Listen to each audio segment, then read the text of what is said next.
बिस्मिल्लाहिर्रहमानिर्रहीम अस्सलाम वालेकुम। Welcome back to my channel. तो कैसे हैं आप सब?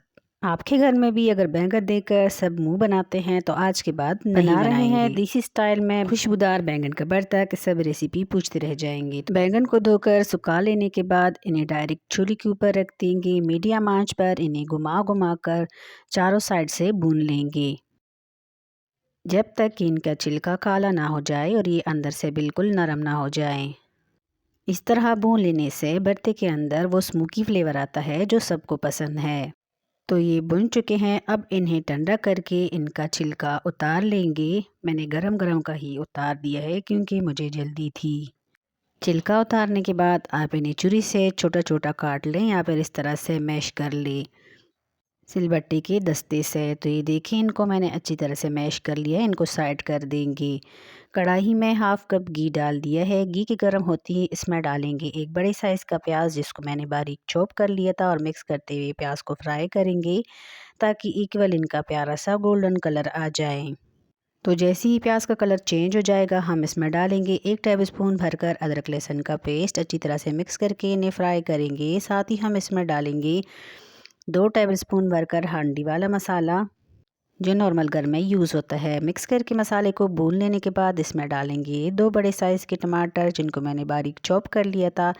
साथ ही 2 से 3 अदद हरी मिर्चें काट कर मैंने इसमें डाल दी हैं। इनको अच्छी तरह से भून लेंगे ताकि टमाटर जल्दी से अच्छी तरह से सॉफ्ट हो जाएं। हस्बे ज़ायका नमक भी डाल देंगे। 2 घूंट पानी भी डाल देंगे। फिर ढककर इन्हें कुक करेंगे टमाटर गल जाने तक। दम वाली फ्लेम पर 5 से 6 मिनट तक हमने इसको कुक कर दिया है। तो इसका ढक्कन हटा देंगे। टमाटर अच्छी तरह से गल चुके हैं। इन्हें अच्छी तरह मिक्स करके मैश करेंगे ताकि ये गल जाएं। अब यहाँ पर इसमें शामिल करेंगे 2 अदद बॉईल की हुई आलू को मैंने 80% कुक कर लिया था, मुकम्मल गलाया नहीं है।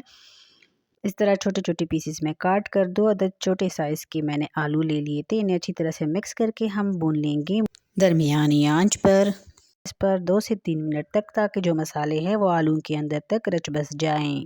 अब हम इसमें भुने हुए बैंगन डाल देंगे जो हमने मैश करके रख दिए थे। तो 4 से 5 मिनट तक बैंगन को भी अच्छी तरह से भून लेंगे ताकि बैंगन का जायका भी सारी चीज़ों में अच्छी तरह से मिक्स हो। तो इसकी बुनाई मुकम्मल हो चुकी है।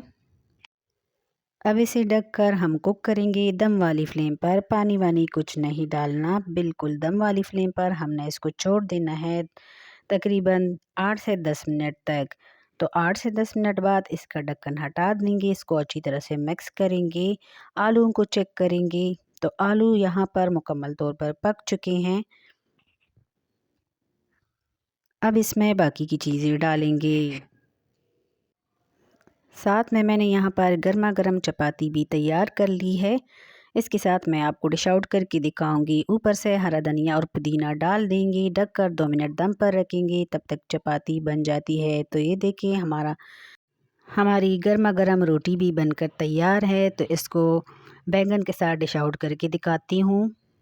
आज की रेसिपी ज़रा सी भी अच्छी लगी हो तो प्लीज़ लाइक कर दें, साथ ही चैनल को भी सब्सक्राइब कर दें। तो लीजिए जी, मज़ेदार गर्मा गर्म चपाती के साथ मज़ेदार गर्मा गर्म देसी स्टाइल स्मोकी आलू बैंगन का भरता बनकर तैयार है। अगली वीडियो तक ढेर सारा ख्याल रखिएगा, दुआ में याद रखिएगा। अल्लाह हाफिज़।